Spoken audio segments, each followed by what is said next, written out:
ওড়িশার কটকে দীর্ঘ ৮ দিন আটকে থাকার পর আজ হরিশ্চন্দ্রপুরের তালগাছিতে নিজের গ্রামে ফিরলেন ১৯ জন পরিযায়ী শ্রমিক।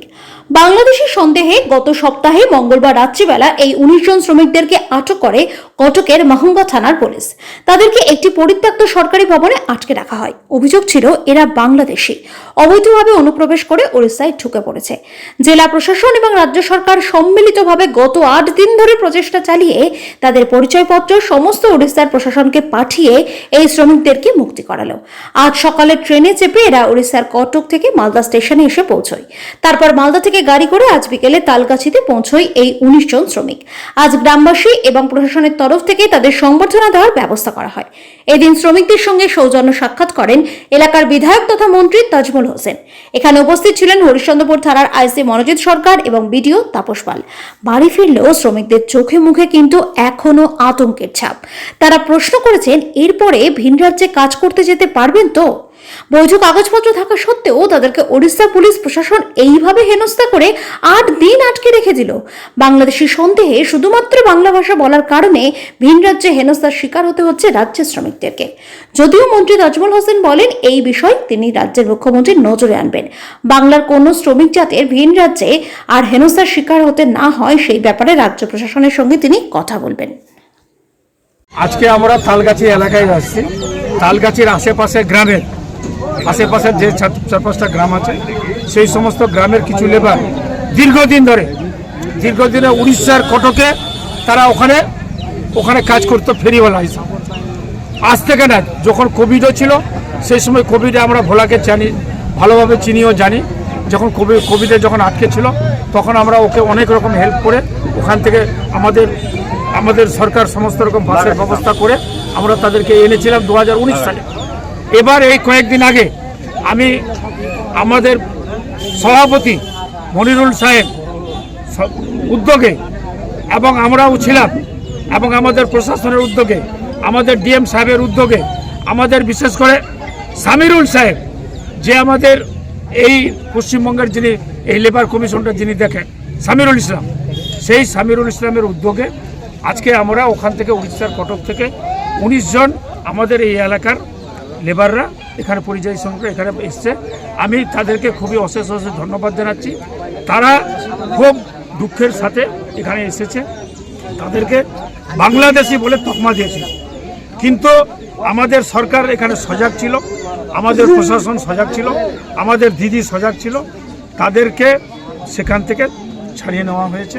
তারা নিজের পরিবারে চলে এসেছে। কর্মসংস্থান সব জায়গায় আছে। অন্যান্য দেশের অন্যান্য রাজ্যের লোক আমাদের পশ্চিমবঙ্গ এসেও কাজ করে।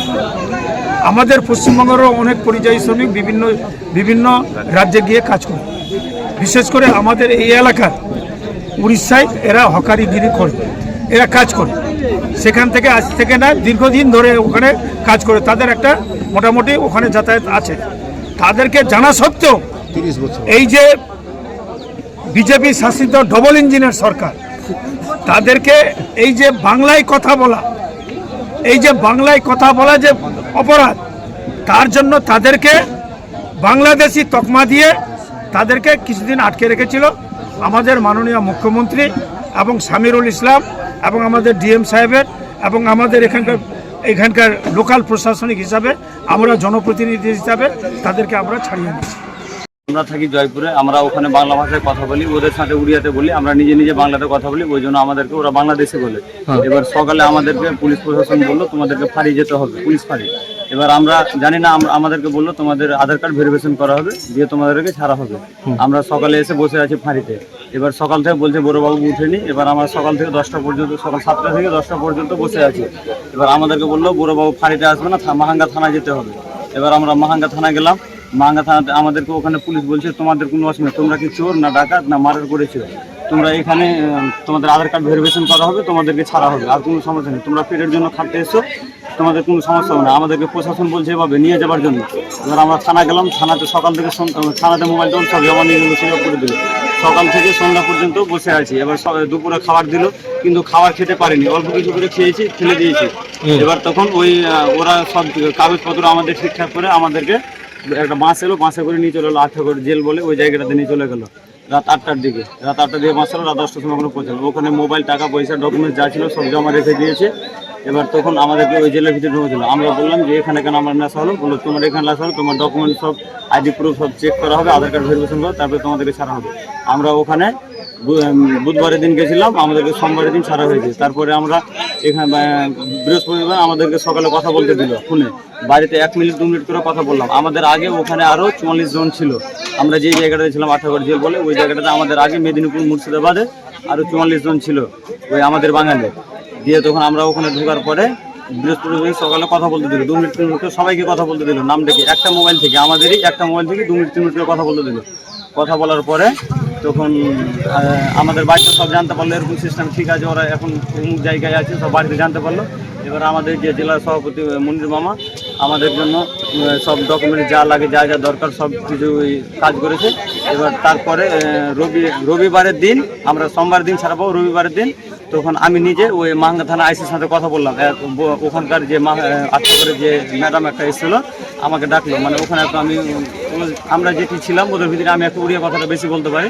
তখন আমাকে ওই ম্যাডামটা ডাকলো, দিয়ে বলছে আমাকে বলছে তোমরা দিনের বেলায় ব্যবসা করছো, রাতের বেলায় চুরি করছো। আমি বলছি আমরা যদি ওরকম করতাম তো আমরা 20 বছর থেকে এখানে থাকতাম না, একবারই চুরি করে পালিয়ে যেতাম। আমি ওখানে বললাম যে তখন থানার আইসিকে ফোন লাগিয়ে দিল। আমি কথা বললাম আইসির সাথে, বলছে মুনির তোমাদের কে হলো? আমি বলি আমাদের সভাপতি হলো, আমাদের গ্রামের মামা লাগলো। দিয়ে তখন বলছে ঠিক আছে, তোমার টেনশন করার কোনো কারণ নেই, তোমাদের মুনিরের সাথে কথা হয়েছে, তোমাদের আজ রবিবার বলে কাজ হলো না, রবিবারের দিন সব কিছু বন্ধ থাকে সরকারে, তোমাদের সোমবারের দিন কাজ হয়ে যাবে।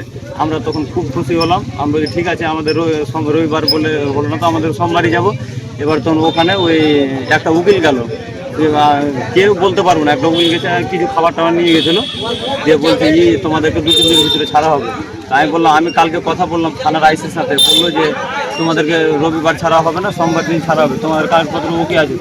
তারপরে ওই তো মুনির মামার সাথে কথা হয়েছে মাহঙ্গা থানা থেকে, দিয়ে তখন রবিবার দিন 8টার সময় 5টার সময় আমাদেরকে বের করেছে কাগজপত্র করে ওখান থেকে নিয়ে ডকুমেন্টস নিতে দিতে। রাত 8টার সময় বাস চাললাম, রাত 8টা থেকে ছেড়ে মাহঙ্গা থানা এলাম আমরা রাত 11টার দিকে। থানা থেকে ফের ওই মেডিকেল আবার করলো, আমরা নিয়ে যাই তখনও মেডিকেল করেছে, ছেড়েছে তখনও মেডিকেল করেছি। এইভাবে খুশি, মুনির মামা আমাদেরকে সহযোগ করেছে, আমাদের সভাপতি, আমাদের ওই জন্য আমরা খুব খুশি। আগামীতে আমাদের মুনির মামাকে চাই যেন আমাদের এভাবে অত্যাচার কোনোদিন না হয়, যদি হয় তাহলে যেন আমাদের পাশে থাকে। বাংলাদেশে তারপরে উঠে নিয়ে চলে গেল কাজ করতে, জয়পুর 5 দিন 6 দিন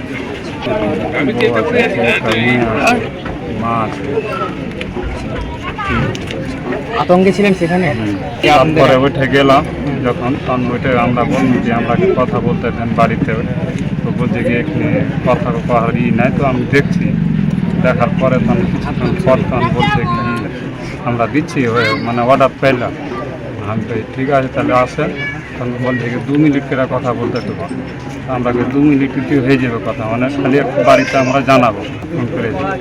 তখন কইছে কি, তখন বাড়িতে ফোন করে বললাম কি আমরা ভালো আছি, অসুবিধা নেই, খাওয়া দাওয়া সবই ভালো আছে। তারপরে মানে শুক্রবার গেল, শনিবার গেল, শনিবারের দিন মোটামুটি বেলা 3টা হবে কি 4টা হবে, 3 টাইমে আমাদের কানে খবর এলো, ওইটাকার ইনচার্জ বলছে কি আপনাদের ওইটাকার মুনির কে হইলো আপনার? আমরা বলছি কি ওটা আমাদের সভাপতি, ব্লক সভাপতি। না তো বললো এটা সাহেবটা তোমাদের কিছু অসুবিধা হবে না, তোমাদের কাজ হয়ে যাবে, কালকে রোববার আছে, কালকে হবে না, সোমবারের দিন খারাপ ছুটি হয়ে যাবে। হ্যাঁ, আমরা যেতে হবে তো, আমাদের পেট নেই, পেটের লিয়ে তো যেতে হবেই বাইরে। আমরা যদি বাইরে না যেতে যাই তো আমাদের এখানে রাজ্যতে মানে আমাদেরকে কাম দিতে হবে, কর্মসংস্থান কাজটা আছে।